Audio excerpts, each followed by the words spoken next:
But we know a little bit. You know, we know how they can sing across oceans and communicate and all get together. And, it's amazing. Synchronizing the way they swim. Yeah. Amazing creatures. Well, and then there's orcas who eat them. Yeah. Which is even more fun. We love orcas. When you see an orca killing a whale, you're like, well, that's where they got their name, right? Mm-hmm. Killer whale, yeah. It's because they kill whales. Yep, and they are a whale. They're in that family, you know. They're marine mammals. Well, they kill dolphins too, right? Yeah, they're dolphins, whales, fish, stingrays, seals, sea lions, sharks. Like, they're amazing predators. Yeah, they really are. And it's like that polar bear thing we were talking about earlier. They're like, Shamu, like cuddly, stuffed toy. They're smiling in every cartoon. But aren't they pretty cool to people in general in the wild? Yeah. I believe there has never been an attack on a human being by an orca in the wild, period. There have been multiple in aquariums, there's been shows going on, that kind of stuff, but I believe there's never actually been a reported case of a death by orca in the wild. That's kind of crazy.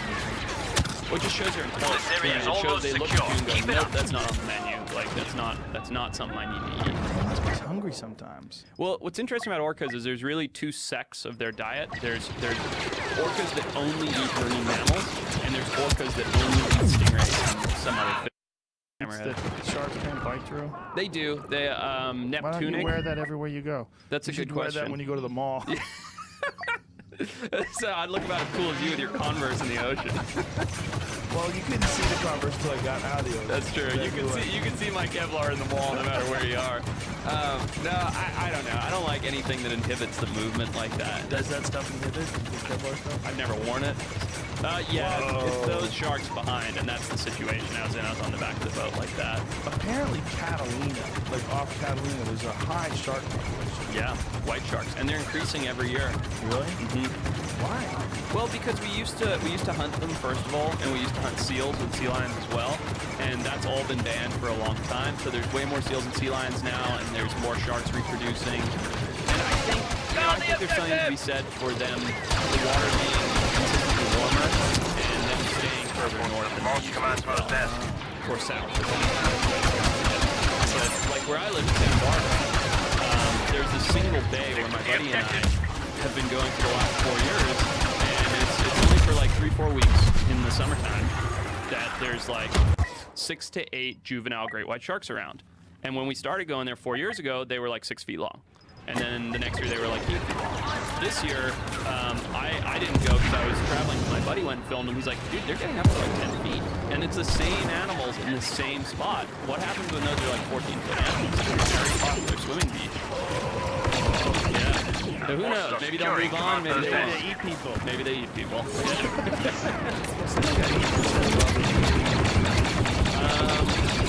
There's a Pismo Beach one. I don't know about Santa Barbara. Possibly. It happens. It's like once a year. There's some kind of attack to bite. Usually in October, around lobster season or when the swells start to wake up. Why is it around that? I think October. I'd have to check on their ecology. I think it's right around when they start breeding, so they're a little fueled up.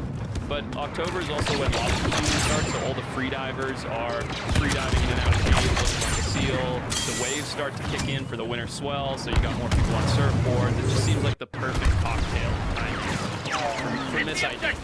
That makes sense. Yeah. It's such a beautiful creature, and it's so cool that they're there.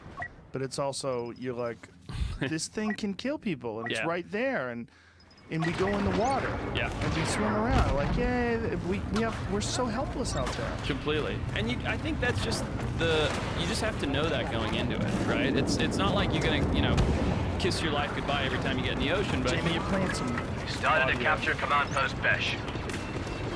Yeah. What is it from? It's not, this was 2 years ago. I caught it. Caught in an attack? Our forces have captured command post Besh. Yeah. Swims by him. Jesus Christ. That's a good one. Oh That's, my God, dude. You're just so slow. yeah. That's what's... Oh, Jesus. Yep. So is he prodding it? Yeah. Away from it? And that's the right move. Give it a poke. Keep it off you. It bit his toe? Wow, barely. That is a best case scenario. Oh my God, the best case. Yeah. Cool scar. Yeah. To take your shoes off to show everybody. Well, he kept his little toe. That's a little toe. Yeah, literally. No. must have just sliced by. They're such cool animals. They deserve a ton of respect, you know, and I think you just have to realize they're there. That's just a part of it. There's also a way to Is no be longer smart under about our it. Right? control. Don't go in their bait balls and tons of birds diving, tons of fish in the water. You know, stay out of the immediate surf zone and low vis in a high seal area. You know, there's ways to like really reduce the risk.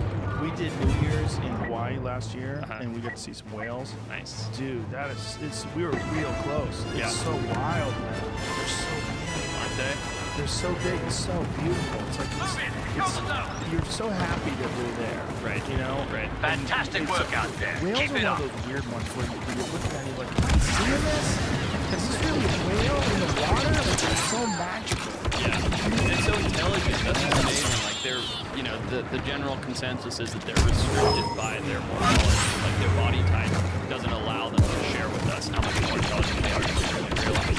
But we know a little bit. You know, we know how they can sing across oceans, communicate, Capture of all command get post together. task underway. You know, it's amazing. Synchronized in the way they swim. Yeah. Amazing creatures. Well, and then there's orcas who eat them. Yeah. Which is even more fucked up. Because you love orcas. When you see an orca killing a whale, that's what it's doing. It is killer whale. Yeah. It's because they kill whales. Yep. And they are a whale. They're in that family. Yeah. They're marine mammals. They kill dolphins too, right? Yeah, they're dolphins, whales, fish, stingrays, seals, sea lions, sharks. Like they're amazing predators. Yeah, they really are. And it's like that polar thing we were talking about earlier. They're like, you know, Shamu, like cuddly, your stuffed toy. They're smiling in every cartoon. But aren't they pretty cool for people in general in the wild? Yeah. That's strange. I believe there has never been an attack on a human being by an orca in the wild, period. There have been multiple in aquariums, you know, well, there's been shows going on, that kind of stuff, but I believe there's never actually been a recorded case of death. That's kind of crazy.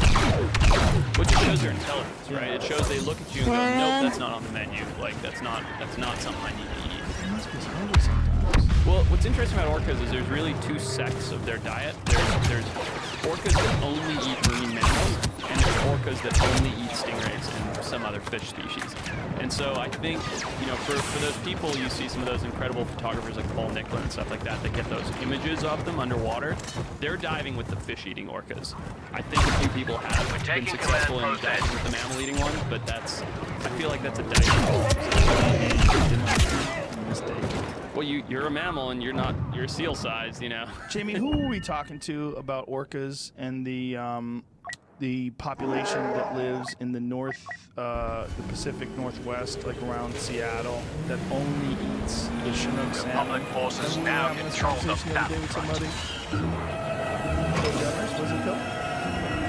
Probably, yeah. So that's a crazy situation, right? You have a population of orcas that only eats Chinook salmon, and then there's a decline in the population of Chinook salmon, so they're trying to figure out how to get them to eat seals. Right.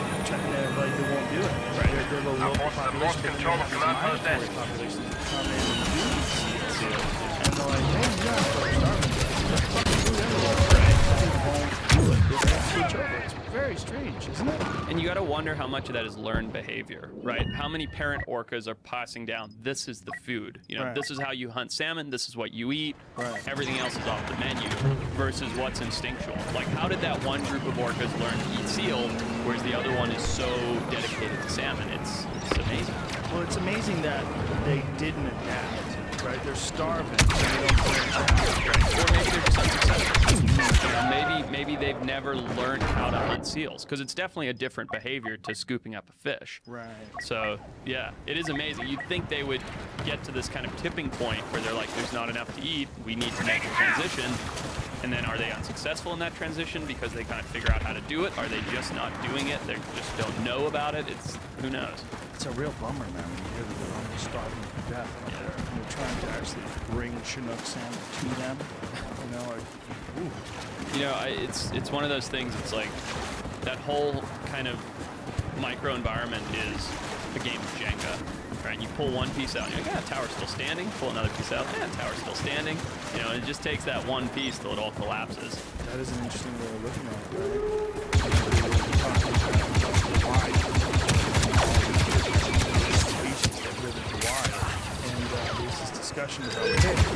And they were saying, That's it, you know, boys. like, we should HQ really has take sent us pigs LA-ATs off to of board in Hawaii. order to attack And a the lot of dreadnought. people in Hawaii are like, hang on, Right. we've been here as long as the pigs. Right. So, like, are we invasive? What's Enemy invasive? reinforcements. I don't like When this. does it become, because obviously, like, luau's, they're synonymous with, like, eating pigs, and wild pigs are a big part of, you know, Get to the LA-AT. this is the food source. Yeah.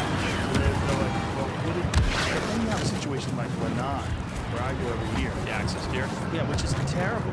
Environmentally, it's a disaster. It's all wrong.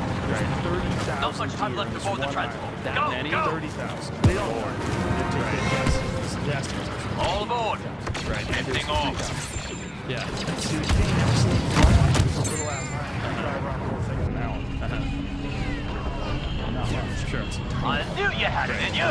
Next stop, mayhem and destruction on the dreadnought. Like you get your binoculars out and you look at this huge field and you're like, oh my god, Just all you'll deer. see 1,000. Oh, you're kidding. No, Wow. it's crazy. It's crazy. It's so unnatural. Second your Only boots hit the humans, deck. plenty You of need to them. track Right. down those targets And they're and just hit them with populations exploding. everything you've got. And they're damn delicious. Right. I have So heard that before. for people who live there, it's amazing. You know, Yeah. like if you don't have to have much money to eat really well. Right. You get a rifle, you go out there, bang, you got a deer, Attack and you the can choose as many as you want. Right. You choose a seven in a day. Go for the You objective, stockpile your brothers. freezer And let's have bring all this you ship need. down. And they're that abundant. Like if someone wanted to stock up. Yeah. The only thing that keeps me from killing a ton of them is that I use a bow and arrow. It's really hard to do. So fast. In Asia, we do it. It's super fast. It's a tough argument that because you're right. Like Hawaiian people, pig is culturally significant to them. You know, just like probably access deer is to the people of Lanai and has been for however long the deer have been there. But I guess it's like at what cost, right? At what cost? I don't think this is the case. But if someone said, look, if I know these pigs are culturally significant to you, but if we leave them here, Taking the the whole objective. island ecosystem will collapse. There'll be no birds, no fish, you know, no lizards, nothing. Is it worth it to have pigs? Right. Like that's, and it's delicate. The pigs, in particular, they eat everything. Birds, Yeah.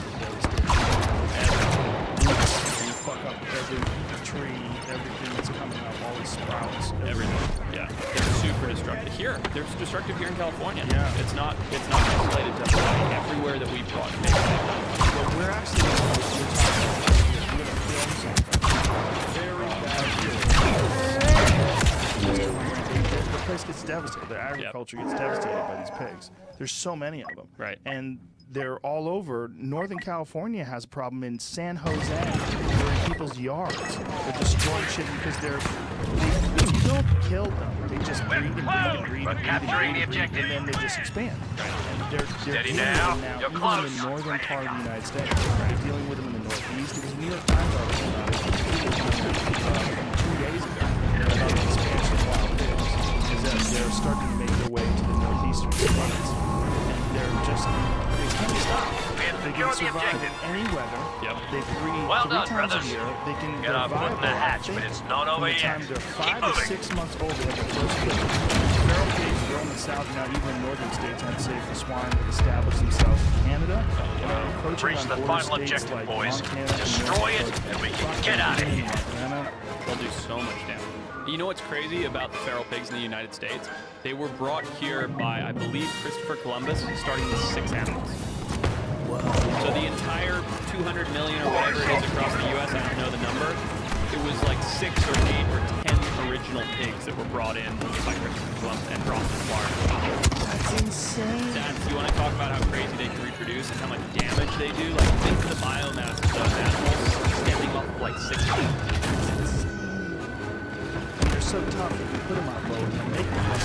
Oh yeah, no, they're amazing, and they are terrible for the environment. Like they do so much damage to native species, to riparian habitat. I mean, like I said, we were talking about it out there briefly, and it's a good thing. People should realize that invasive species like that should not be in an ecosystem.